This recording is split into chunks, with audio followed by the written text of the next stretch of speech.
이야기 찬양. 내 너를 위하여. 프란시스 하버잘.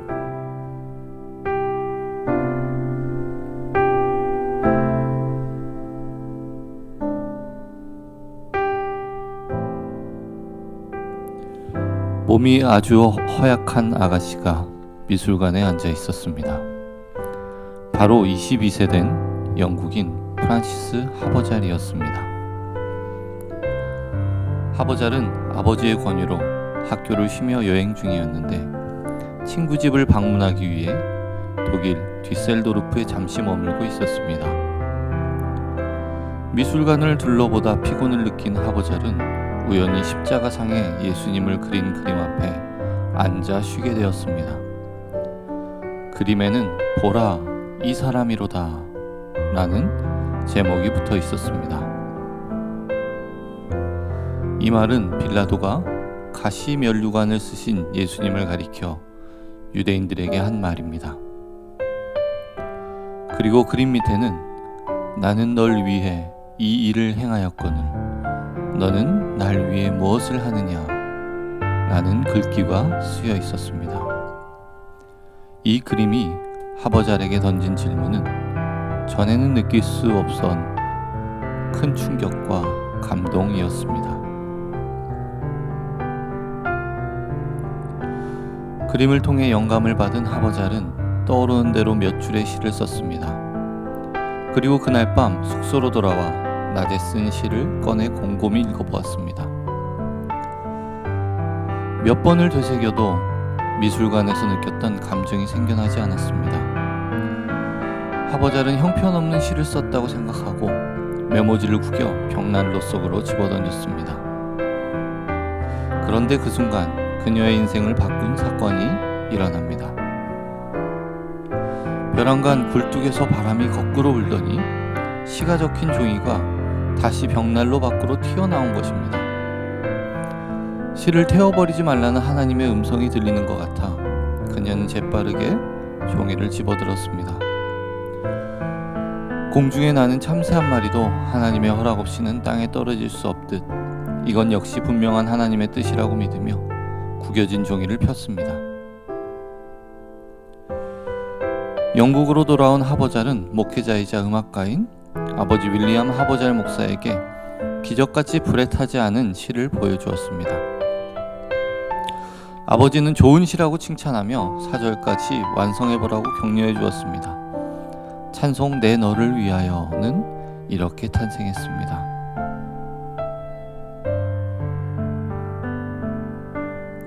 성경을 원문으로 읽을 만큼 언어의 재능이 뛰어난 하버잘은 이 시를 쓴 것을 계기로 수백 편의 찬송을 썼습니다. 그녀는 교회 예배에서 부를 찬송을 지으며 독창자와 피아노 반주자로도 헌신했습니다. 하나님은 하버잘이 내 너를 위하여를 쓴 후로 21년 동안 그녀를 더 사용하시고 43세의 하늘나라로 부르셨습니다. 몸이 몹시 쇠약해져 임종이 다가왔다고 의사가 말하자 하버잘은 주님이 계신 천국과 가까워지니 참 기쁘다며 미소 지었습니다. 그녀는 천국을 간절히 사모하며 인생을 살았습니다.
밤 같은 세상에 만 백성 구하려 내 몸을 희생했건만 너무 못하느냐 내 몸을 희생했건만 너무 못하느냐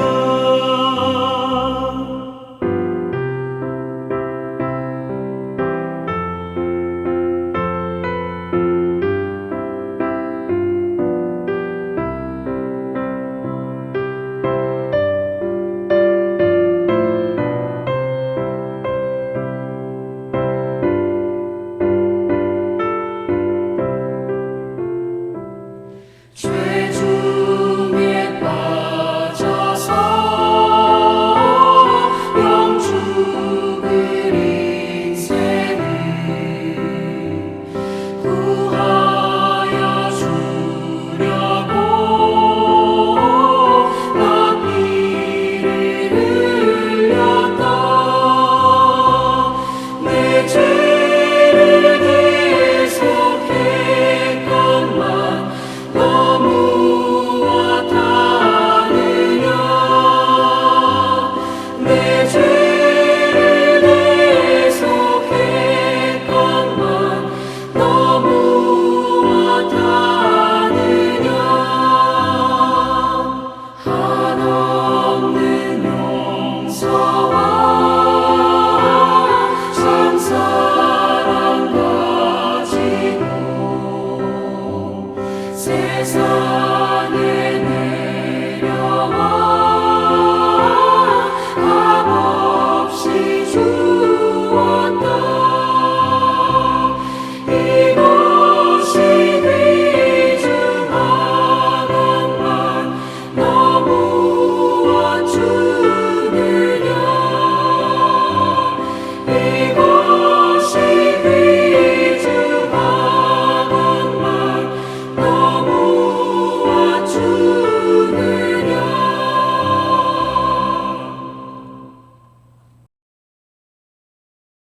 성도 여러분 안녕하세요. 지난 시간에는 우리가 노아 언약, 그 홍수 전에 구속 언약, 구속 은총 언약의 관점에서 우리가 살펴보았고요. 이번 시간에는 홍수 후에 일반 은총 언약이라는 관점에서 한번 함께 살펴보려고 합니다. 이 일반 은총 언약은 선택된 백성에게 하나님 나라의 유업을 약속하는 그런 구속 언약, 이거하고는 좀 약간 성질이 다릅니다.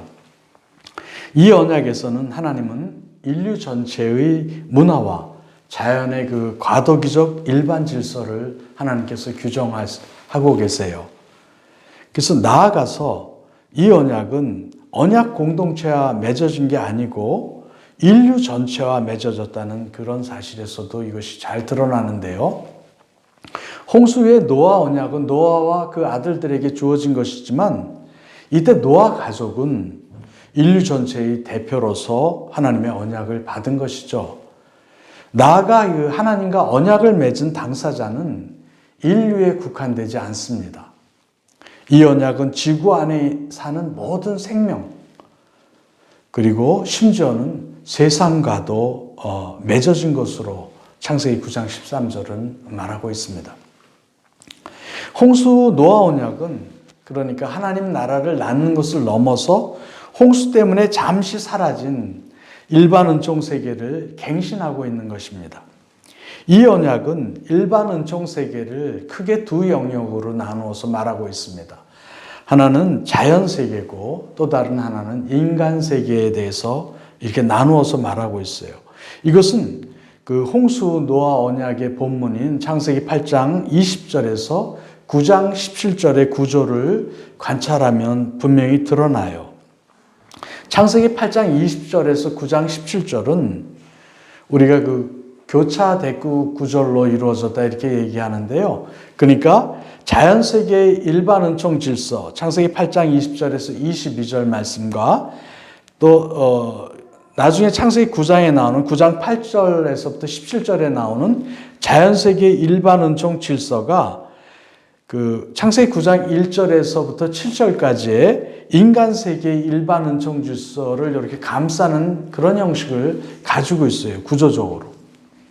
그러니까 이 자연 세계의 일반 은총 질서는 지구가 다시는 창세기 그 1장 2절에는 지구가 혼돈하고 공허하며 흑암이 깊은 상태 아니에요?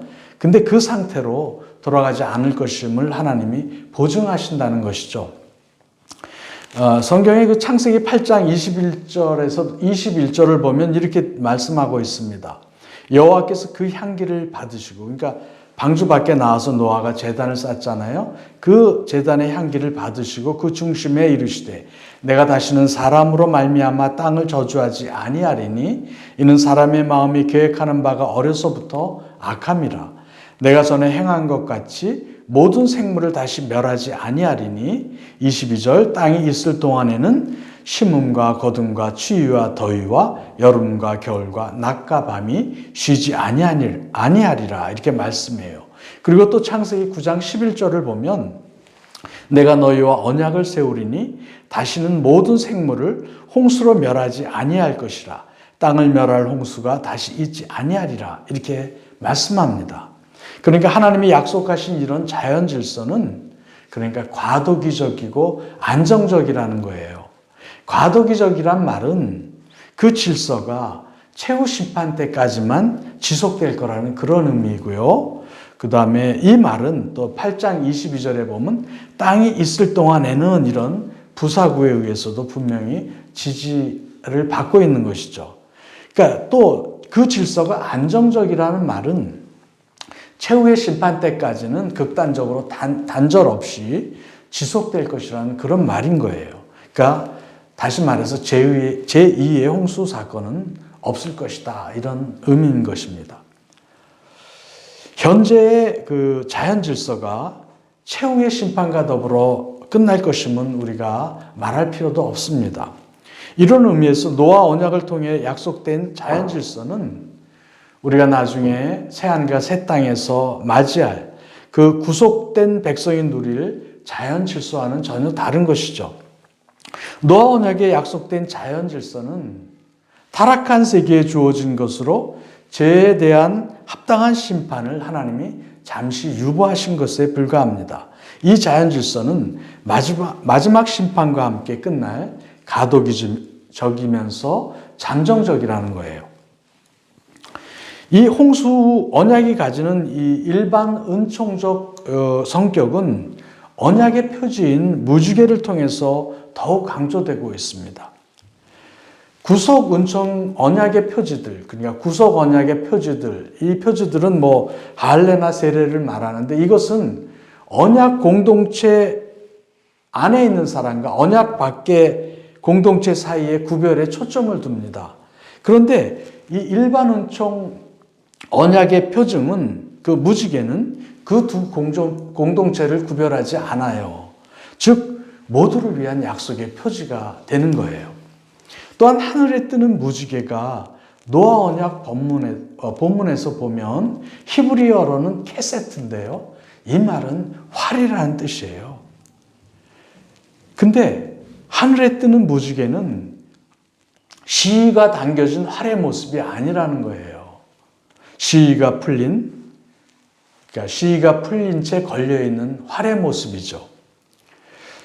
우리가 그 고대 근동의 벽화를 보면 전쟁 중인 왕의 활시위는 그 왕의 모습은 활시위를 당긴 그런 용사의 모습으로 등장합니다.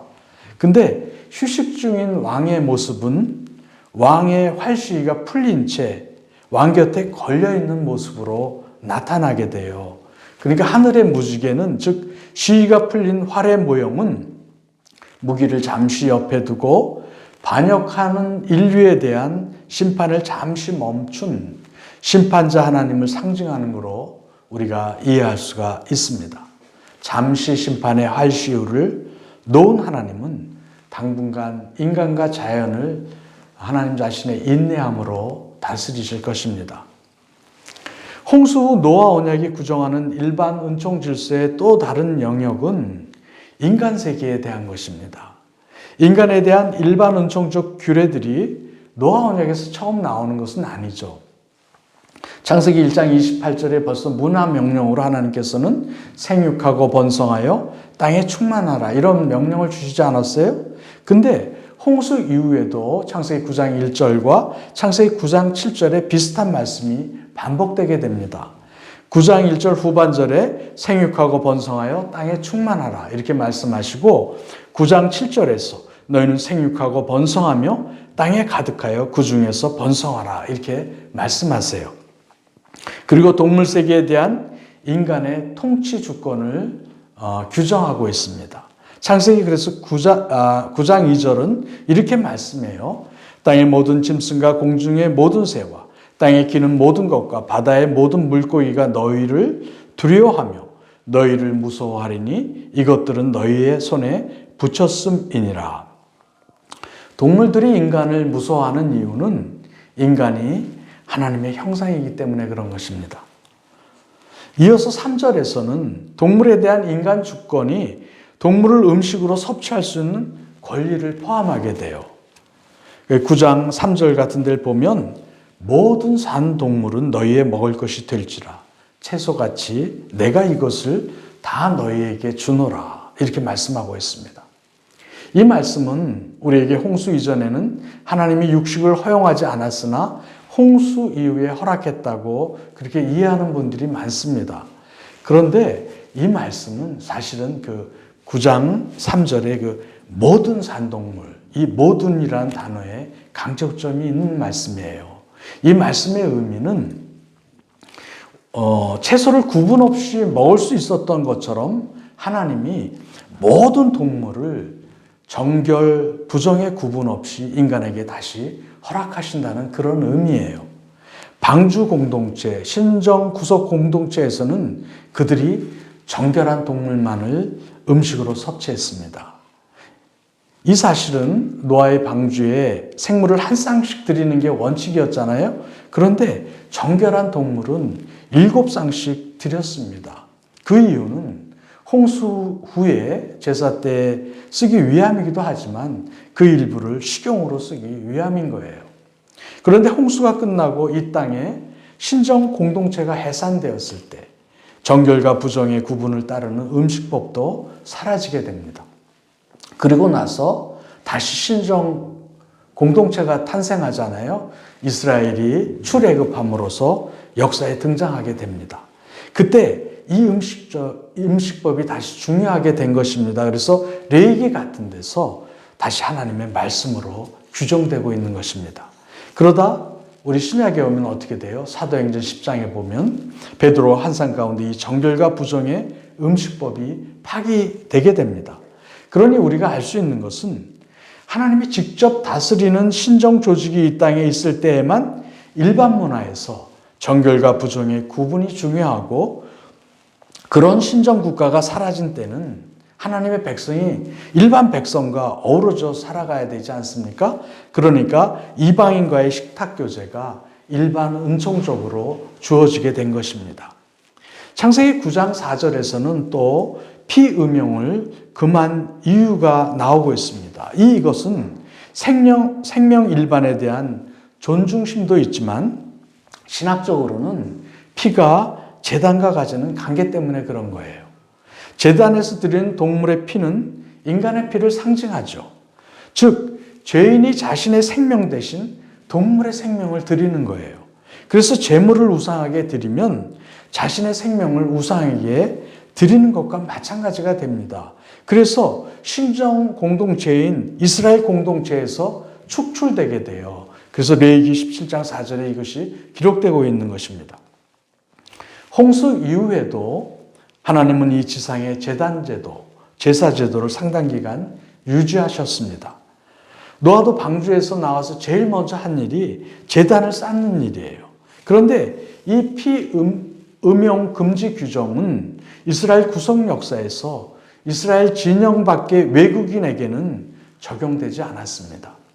신명기 14장 21절을 보면 이렇게 말씀합니다. 너희는 너희 하나님 여호와의 성민이라.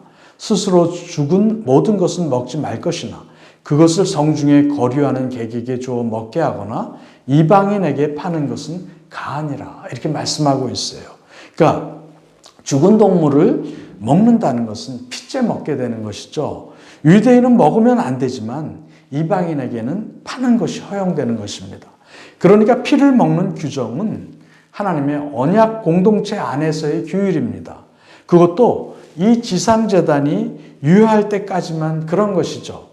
지상재단이 어떻게 됐습니까? 예수 그리스도의 단 한 번의 제사로 제사제도가 폐지되지 않았어요? 그러니까 그렇게 폐지된 신약의 시대에는 더 이상 이 피금지 규정은 구속력을 가지지 않는 것입니다. 다음으로 하나님은 창세기 9장 6절에서 인간 사회의 질서 유지를 위해서 허락하시는 규정이 나와요. 9장 6절을 보면 다른 사람의 피를 흘리면 그 사람의 피도 흘릴 것이니 이는 하나님이 자기 형상대로 사람을 지으셨음이니라. 그러니까 이 말은 사회 질서를 위해 성립한 국가 권력은 세상 끝날 때까지 하나님이 허락하신 인간의 문화이며 제도라는 거예요.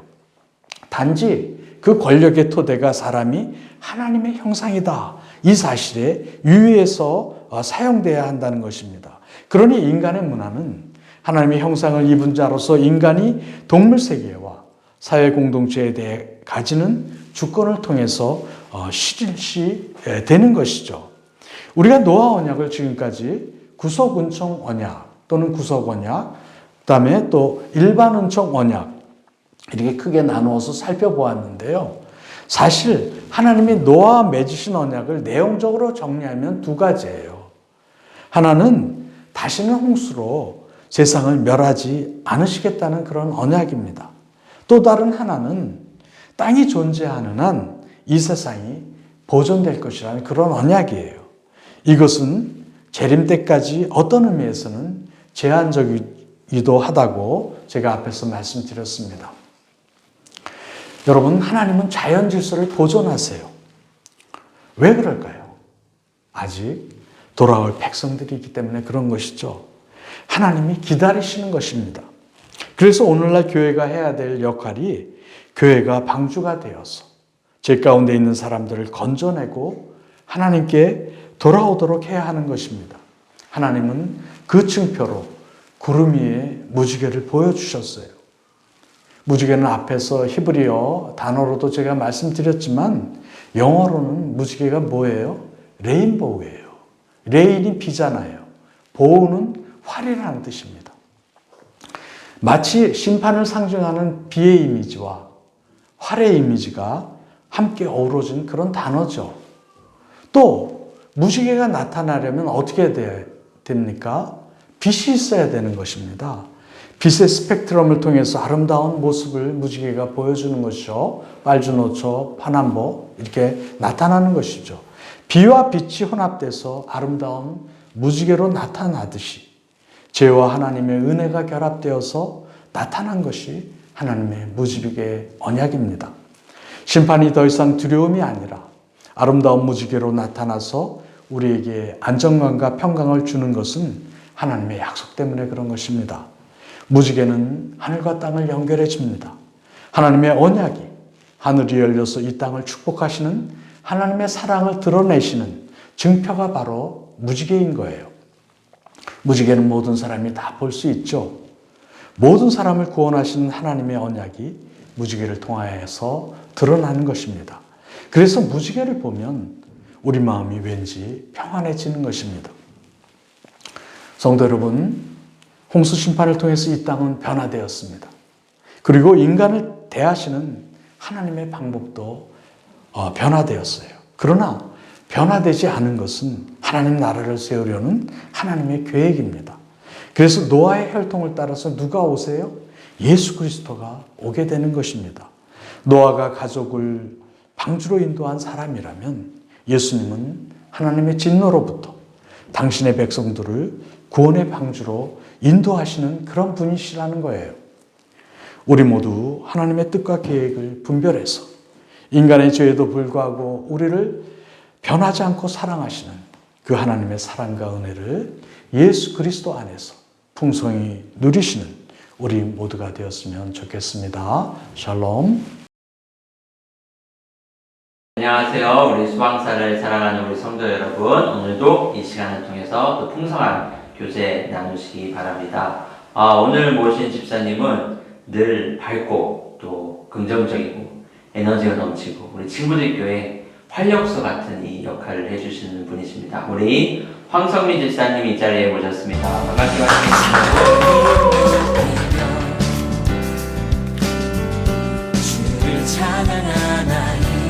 안녕하세요. 저는 동갑내기 신랑 고교한 집사랑 이제 4학년 딸 고은서, 2학년 딸 고현서 이렇게 딸 둘을 키우고 있는 황성미 집사입니다. 저는 뭐 애들 케어하고요.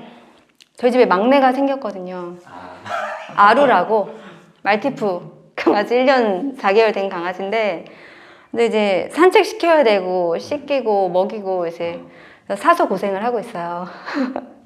그리고 이제 40대가 되니까 안 아프던 곳이 막 아파가지고 좀 운동을 좀 제 몸을 신경 쓰려고 좀 하고 있고, 또 요즘은 이렇게 정리 아이템들이 되게 많아요. 정리 그런 아이템들이. 그래서 제가 정리 정돈을 잘 못하거든요.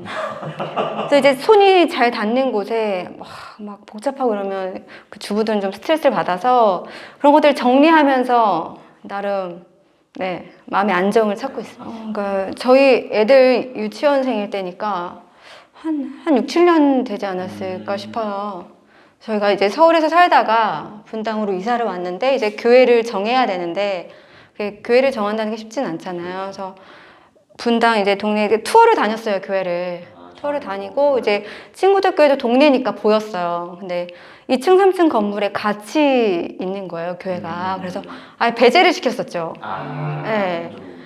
그런데 이제 그래서 저희가 교회를 못 정했으니까 잠실로 계속 다니던 교회를 다니다가 어느 날 이제 갈 수 없는 상황이 돼서 급하게 이제 예배를 드려야 되니까 이제 내가 그때 문득 친구들 교회가 생각이 나서 내가 아는 교회가 있으니까 글로 가서 예배를 드리자.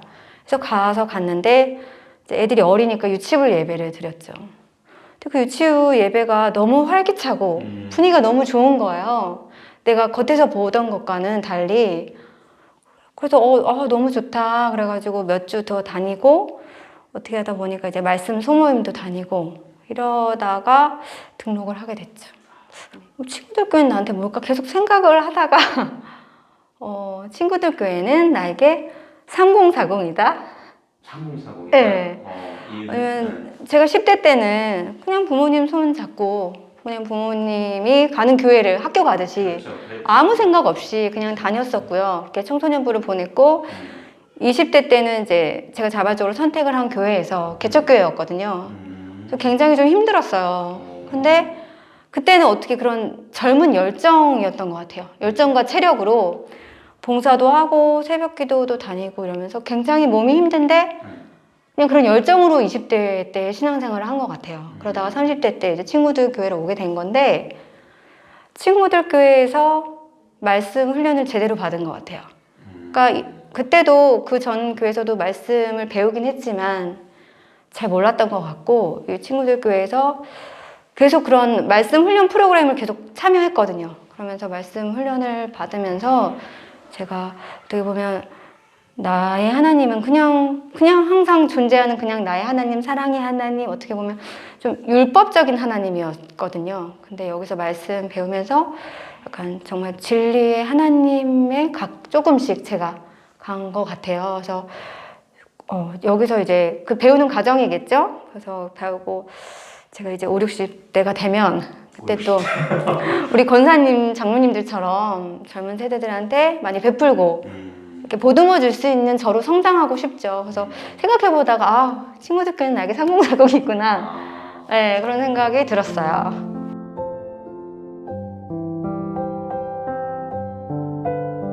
특별하다기보다는 저는 이제 모태신앙이다 보니까 그냥 하나님은 항상 나한테 계신 분이었고 항상 의지가 되는 분이었고 한 번도 뭐 의심한 적도 없죠. 그냥 당연한 하나님이었는데, 그래서 어떤 이렇게 모태 신앙인들이 이렇게 특별한 계기가 별로 없긴 하잖아요. 저도 그래요. 그런데 그래도 20대 때 제가 개척교회를 다녔다고 했잖아요. 그러니까 그때 어머니 아버지랑 같은 교회를 다니다가 이제 저희 둘째 언니가 먼저 교회를 옮겼어요. 개척교회니까 이제 송구영신 예배 때 초대를 했어요, 저희 가족을. 그래서 저희도 가서 갔는데 송구영신 예배 때 그 찬양이 너무 은혜롭고 마음이 많이 맞아서 저도 이제 교회를 옮기게 됐거든요. 근데 또 그때 부모님한테 감사했던 거는 저희 의견을 존중해 줬어요. 그래서 거기서 이제 개척교회다 보니까 많이 힘들었어요. 그러니까 왜냐면 이제 반주자도 있다가 없어져서 제가 초등학교 때 피아노를 치고 안 쳤거든요. 근데 저보고 치라는 거야. 정말. 그래서 레슨을 막 배우면서 그걸 했어요. 배우면서 반주를 하셨어요? 네. 그래서 금요일 날도 막 저 약속이 있는데 반주자가 없으니까 제가 가서 막 이거를 띵띵띵띵 쳤어야 되는 거예요. 근데 그리고 막 초등부 교사도 해야지. 그러니까 사람이 없으니까. 그렇지. 네, 그렇게 했었는데 그래도 그때 많이 하나님을 어쨌든 제가 하나님 이 예배당 안에 있잖아요. 그리고 하나님께 붙어 있잖아요. 그게 좋든 싫든 제가 하니까 그때 하나님도 정말 바짝 가까이 계셨던 것 같아요. 그 순간에는 그냥 그래서 확실히 내가 그곳에 담그고 있으면 함께 하시는 게 좀 느껴지는 것 같긴 해요.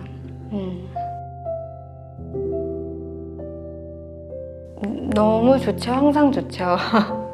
우리 크리스찬들이 가장 하는 말이 이제 고난이 유익이다라고 하잖아요. 근데 그게 정말 맞는 말 같아요. 저한테는. 그러니까 힘든 일이 있어도 그 당시는 조금은 힘들 수는 있지만 그래도 우리는 이겨낼 힘이 있잖아요.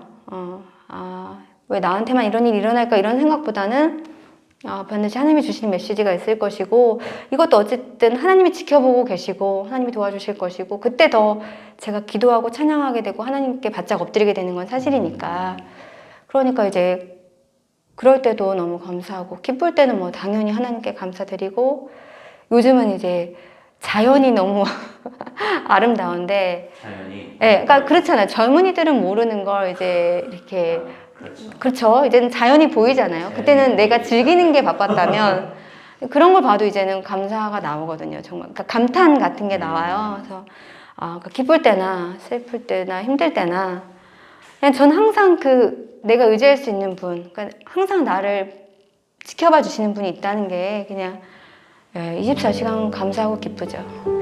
뭐 다들 똑같으시겠지만. 네, 저는 이제 코로나가 거의 지금 한 2년 돼 가잖아요. 근데 이제 저는 감사한 게, 저희 큰언니가, 저희가 딸만 셋이거든요. 동생들한테 계속 권면을 했어요. 본인 교회에서 하는 프로그램 같은 거 뭐, 얘들아 같이 필사하자, 아니면 같이 합심 기도하자, 이러면서 이렇게 계속 얘기를 하니까 싫어도 억지로 하게 되고 그랬거든요. 그래서 그런 게 좀 고마운데 제가 반면에 저는 좀 그러지 못했던 것 같아요.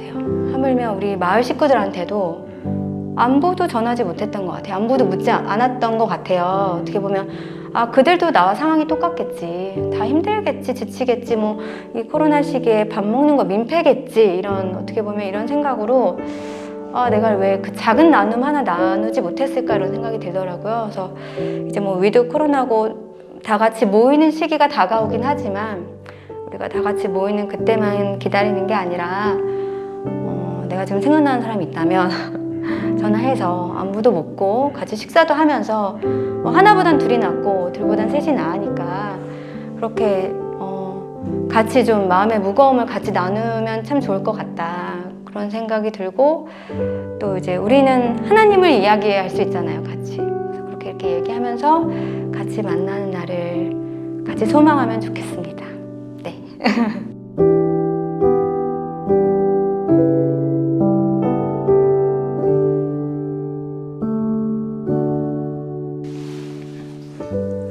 안녕하세요. 오늘 다시 움직이면서 하는 여러 가지 동작으로 20초 운동하고 10초 쉬는 타바타 운동으로 진행해 보도록 하겠습니다. 그 운동하시기 전에 준비 운동 되게 중요하거든요. 저랑 같이 짧지만 확실하게 준비 운동 할게요. 발목 돌리기부터 시작하도록 하겠습니다. 오른쪽부터 하나, 둘, 셋, 넷, 반대 방향으로 다섯, 여섯, 일곱, 여덟. 반대발. 하나, 둘, 셋, 넷. 반대 방향으로 다섯, 여섯, 일곱, 여덟. 자, 무릎 돌리기 할게요. 하나, 둘, 셋, 넷, 다섯, 여섯, 일곱, 여덟. 반대로 셋, 넷, 다섯, 여섯, 일곱, 여덟. 무릎 굽히기. 하나, 둘, 셋, 넷, 다섯, 여섯, 일곱, 여덟. 둘, 둘, 셋, 넷, 다섯, 여섯, 일곱, 여덟. 무릎 짧게 펴기 할게요. 오른쪽부터 하나, 둘, 셋, 넷. 반대로 다섯, 여섯, 일곱, 여덟. 둘, 둘, 셋, 넷, 다섯, 여섯, 일곱, 여덟. 길게 갈게요. 하나, 둘, 셋, 넷, 다섯, 여섯, 일곱, 여덟. 반대로 둘, 둘, 셋, 넷, 다섯, 여섯, 일곱, 여덟. 일어나서 깍지 끼고 몸통 회전할게요. 하나, 둘, 셋, 넷, 다섯, 여섯, 일곱, 여덟. 팔을 풀어서 둘, 둘, 셋, 넷, 다섯, 여섯, 일곱, 여덟. 팔 짧게 돌리기. 하나, 둘, 셋, 넷, 다섯, 여섯, 일곱, 여덟. 반대로 셋, 넷, 다섯, 여섯, 일곱, 여덟. 팔 천천히 배영하듯이 회전해주세요. 하나, 둘, 셋, 넷, 다섯, 여섯, 일곱, 여덟. 둘, 둘, 셋, 넷, 다섯, 여섯, 일곱, 여덟. 목 돌리기 하겠습니다. 하나, 둘, 셋, 넷, 다섯, 여섯, 일곱, 여덟. 반대로 셋, 넷, 다섯, 여섯, 일곱, 여덟. 이제 손목 깍지 껴서 부드럽게 돌려줄게요. 반대 방향으로도 돌려주시고 가볍게 털겠습니다. 저희가 운동할 때 손목으로 짚고 하는 엎드려서 하는 동작이 있는데 손목이 불편하신 분들은 조금 강도를 낮춰서 하거나 천천히 해주시면 될 것 같아요. 자, 이제 저랑 같이 다 해보신 운동이에요. 그래서 이거를 오늘 2세트 한번 가보도록 할게요. 자, 네, 시작해 보겠습니다. 준비. 자, 먼저 첫 번째 동작 그냥 가볍게 몸에 힘을 빼고 이렇게 뛰어주세요. 이렇게 하면서 몸에 살짝 체온을 올리는 거예요. 20초 운동하시고 10초 쉬는 건데 그 다음 동작을 제가 그 10초 사이에 말씀드릴게요. 두 번째 동작은 팔굽혀펴기예요. 자, 엎드려서 어깨 밑에 팔목 오도록 하시고요. 팔꿈치를 몸쪽으로 굽혀서 살짝만 올려주세요. 여자분들은 팔목이랑 어깨가 약하기 때문에 깊게 못 내려가니까 20초 동안 운동하는 동안 계속 할 수 있을 만큼 조금만 해주시면 돼요. 팔꿈치를 몸쪽으로 굽혀주세요. 귀랑 어깨 멀어지게 해서. 네, 일어나셔서 세 번째 동작 스쿼트 들어갈 거예요. 네, 어깨만큼 다리를 벌리시고 뒤로 앉아주세요. 앉았다가 일어나시고 앉았다가 일어나주세요. 무릎이 불편하신 분들은 살짝만 내려가셔도 돼요. 팔 모양은 제가 이렇게 편히 상하지만 편한 대로 하세요. 뭐 골반에 올리셔도 좋고요. 편한 대로 하세요. 자, 네 번째 동작 다시 엎드리겠습니다. 무릎을 시작하면 떼주시고요. 무릎을 접어서 가슴 앞으로 가져오실 거예요. 가슴 쪽으로 다리를 가지고 오세요. 무릎을 바깥으로 오픈하실 수도 있어요. 네, 골반 주변 근육까지 같이 활성화시키죠.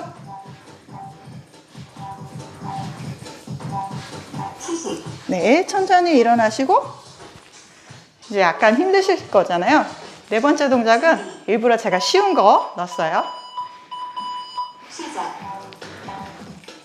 팔다리를 크로스로 멈췄다가 내려오시는 거예요. 상체를 앞으로 살짝만 숙여주세요. 이 동작이 몸의 균형 감각을 만들어주고 복부 근육을 같이 쓰거든요.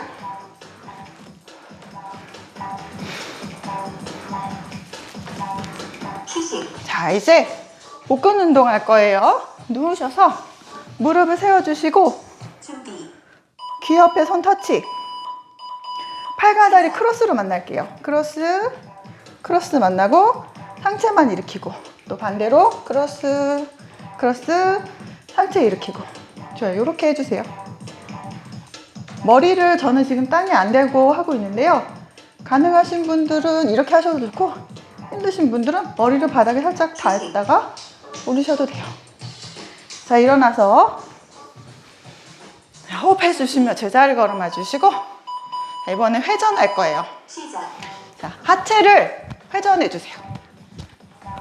지금 제가 마이크 때문에 자유롭게 뛸 수가 없는데 어깨에 힘 풀어 주시고 옆구리 근육 사용하시는 거예요.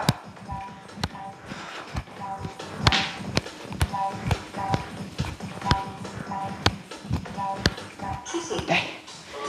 자, 이번에는 엎드린 동작 가보겠습니다. 슈퍼맨처럼 만세하고 엎드릴게요. 팔다리 크로스로 들어주세요. 오른팔, 왼다리. 자, 이렇게 번갈아 가면서 들었다가 같이 들어주세요.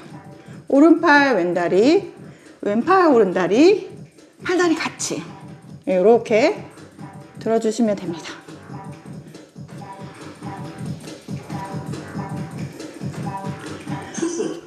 네, 천천히 일어날 때 엉덩이 한번 뒤로 빼주셨다가 일어나 주세요. 자, 이제 와이드 스쿼트 어깨보다 훨씬 넓게 벌려서 바깥으로 무릎을 오픈했다가 일어서시는데 허벅지 안쪽 근육을 꽉 조여서 일어나시는 거예요.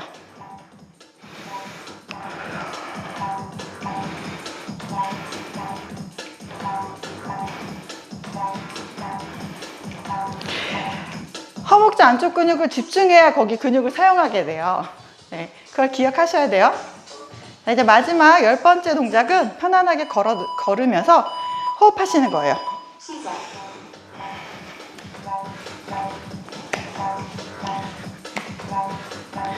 팔이 전체적으로 안 올라가시는 분은 올릴 수 있는 만큼만 올려주세요. 겨울이 되면요, 어깨 같은 데 통증이 있으신 분들이 계세요. 이렇게 편안한 운동으로 팔을 올리는 동작을 해주시면 좋아요. 자, 우리 한 세트 했는데 한 번 더 하실 거예요. 2세트 가겠습니다. 수고하셨습니다. 네, 한 번 더 눌러주세요. 여기 좀 편집해 주시고요. 네. 자, 2번째 세트 가보겠습니다. 자, 몸에 힘을 빼고 어깨에 힘 빼고 가볍게 자리에서 네, 조깅해 주세요.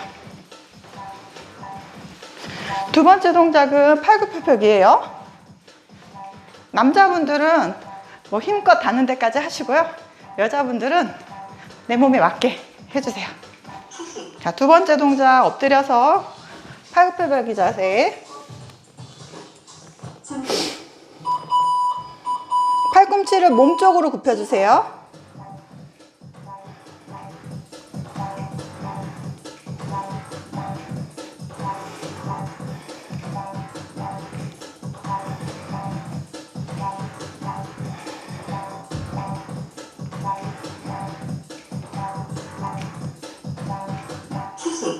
일어나셔서 제자리 걸음하시고 세 번째 동작 스쿼트 갈게요. 자, 뒤로 앉을게요.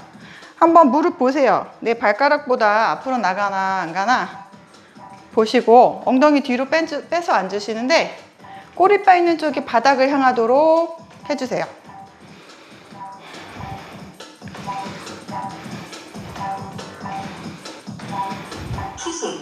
네, 네 번째 동작 다시 엎드리겠습니다. 클라이밍이에요.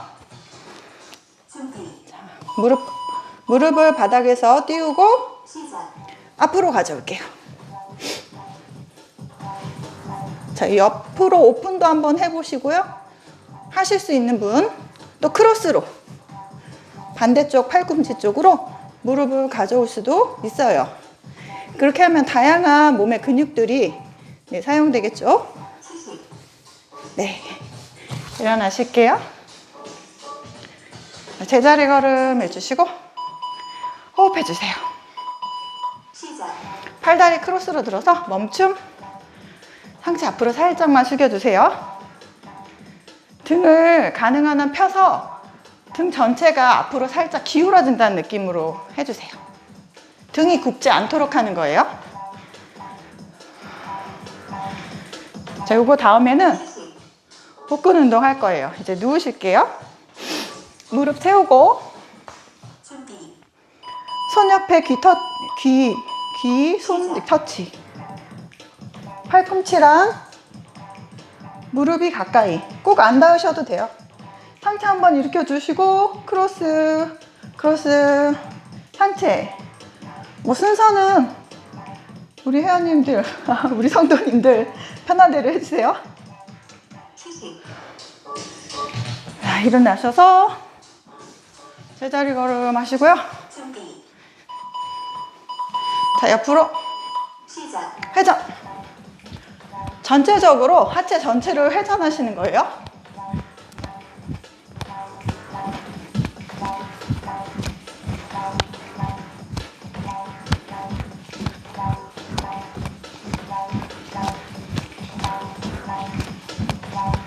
휴식, 자, 이제 엎드리겠습니다. 준비, 엎드려서 만세. 팔다리 크로스로. 오른팔 왼다리, 왼팔 오른다리 전체로.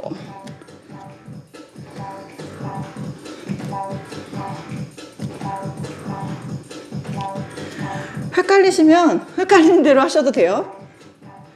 힘드시면 이 순서를 잊어버리시더라고요. 휴식, 자, 엉덩이 뒤로 빼서 한번 스트레치 하시고 일어날게요. 준비, 다리 어깨 너비보다 넓게. 시작, 와이드 스쿼트. 허벅지 안쪽 조여서 올라올게요.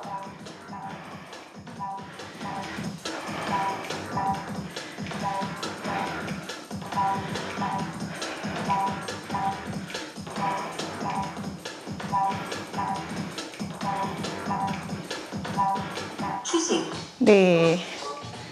자, 이제 마지막 동작이에요. 힘내세요. 화이팅! 자, 이제 편안하게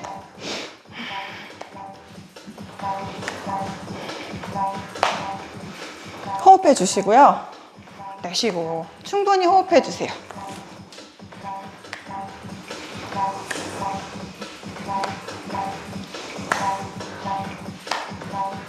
휴식, 네, 제자리 걸음 계속할게요. 제자리 걸음 멈추지 말고 해주세요. 수고하셨습니다. 네, 지금 이 운동이 조금 힘드셨을 거예요. 근데 충분히 이틀 운동만큼의 분량이 되는 것 같아요. 오늘 오후에 또 뒤에 시간에 잘 쉬시고 환절기에 무리하지 않도록 조심하세요. 오늘 수업 여기까지 하겠습니다.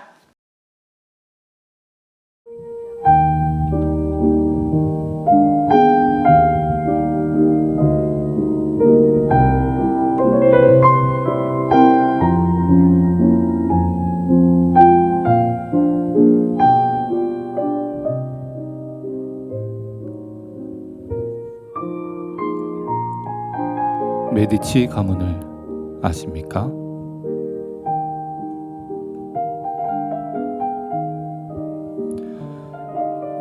메디치 가문은 13세기부터 17세기까지 이탈리아 피렌체에서 강력한 영향력을 끼쳤던 명문 가문입니다. 교황을 4명이나 배출했고 여왕도 2명을 배출한 아주 명문 가문이죠. 금융업을 통해 막강한 부를 보유하게 된 메디치 가문은 특별히 예술과 건축에 큰 영향력을 미쳤습니다. 그들은 피아노와 오페라의 발명에 자금을 지원했다고 알려져 있으며 바티칸 성 베드로 대성당과 피렌체 대성당의 건설에도 자금을 지원했습니다. 그리고 우리가 이름만 대면 알만한 브루넬레스키, 미켈란젤로, 라파엘로, 레오나르도 다빈치, 마키아벨리, 그리고 갈릴레오 갈릴레이와 같은 예술가와 과학자들의 후원자이기도 했습니다.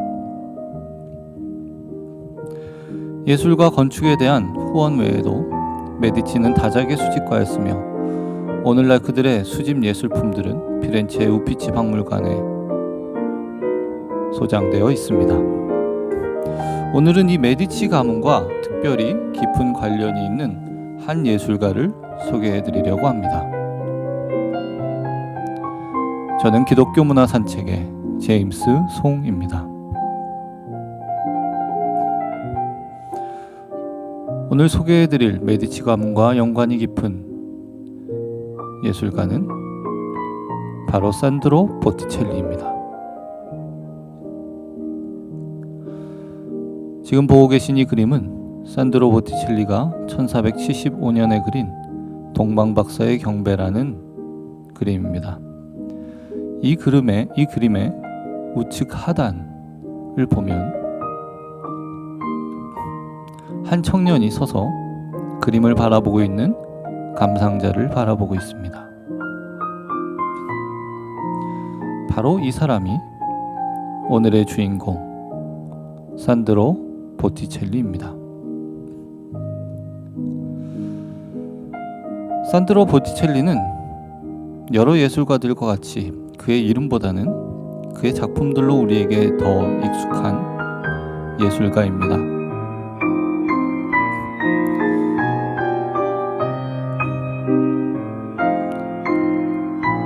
프리마베라, 봄이라는 보티첼리의 작품입니다. 잘 모르시겠나요? 그렇다면 이 두 인물화는 어떠신가요?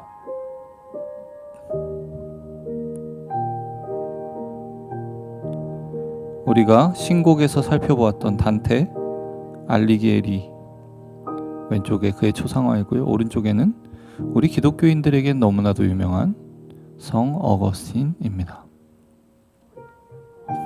우리가 한번 살펴보기도 했지만 지옥 도표, 이 신곡의 지옥 도표를 보티첼리가 그리기도 했습니다. 아직도 고개를 갸웃거리시는 분들이 조금 계신 것 같습니다. 그런데 마지막 이 그림을 보신다면 아마 고개를 끄덕이실 것 같습니다. 그 그림은 바로 보티첼리의 가장 유명한 작품 중 하나인 비너스의 탄생입니다.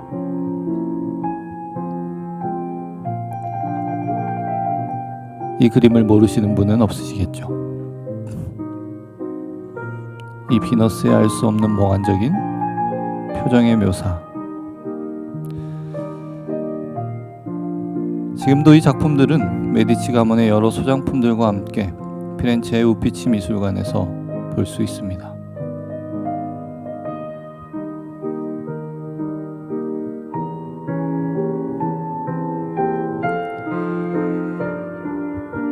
보티첼리의 본명은 알렉산드로 디 마리아노 필리페피입니다.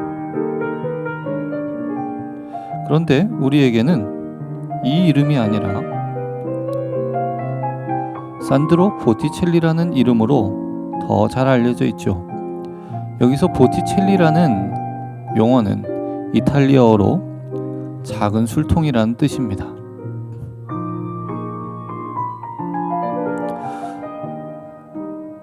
그런데 알려진 역사에 의하면 보티첼리는 애주가는 아니었던 것으로 알려져 있습니다. 그의 생애에 대해서는 별로 알려진 것이 없습니다. 그는 가난한 집안에서 태어나 금세공인의 작업장에서 일을 배웠다고 합니다. 그러다가 피렌체의 전성기를 열었던 그 시대의 거장인 프라 필리포 리피, 안드레아 델 베로키오 아래에서 그림을 배웠습니다. 그러다가 피렌체 메디치 가문에 의하여서 그의 빼어난 재능이 인정받게 되고 메디치 가문은 그를 중용했고 다양한 형식의 그림들을 그로부터 주문을 했습니다. 이렇게 보티첼리와 메디치 가문과의 만남은 시작되었습니다. 1481년 교황 식스투스 4세는 보티첼리와 다른 저명한 피렌체의 움브리아 예술가들을 불러 새로 완성된 시스티나 예배당의 벽을 프레스코화하도록 했습니다. 이 대규모 프로젝트는 예배당의 주요 장식이 될 예정이었습니다.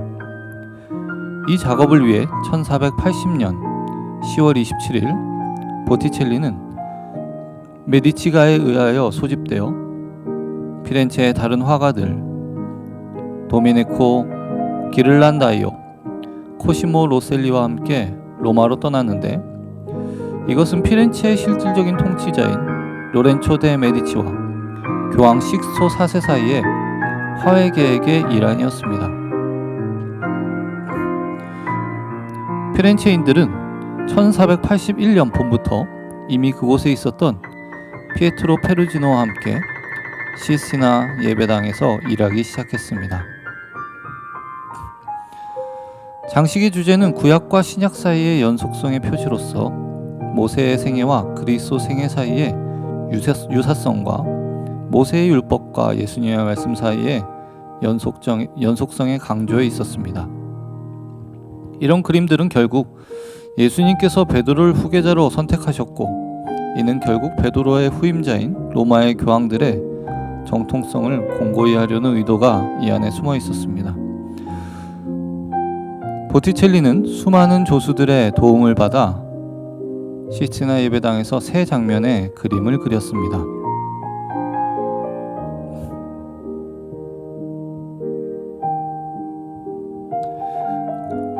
먼저는 모세의 시련입니다.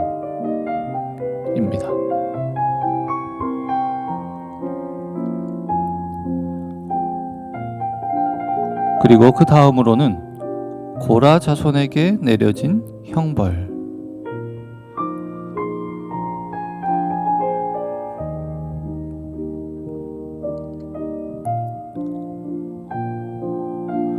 마지막으로는 그리스도의 유혹. 이 그것들입니다.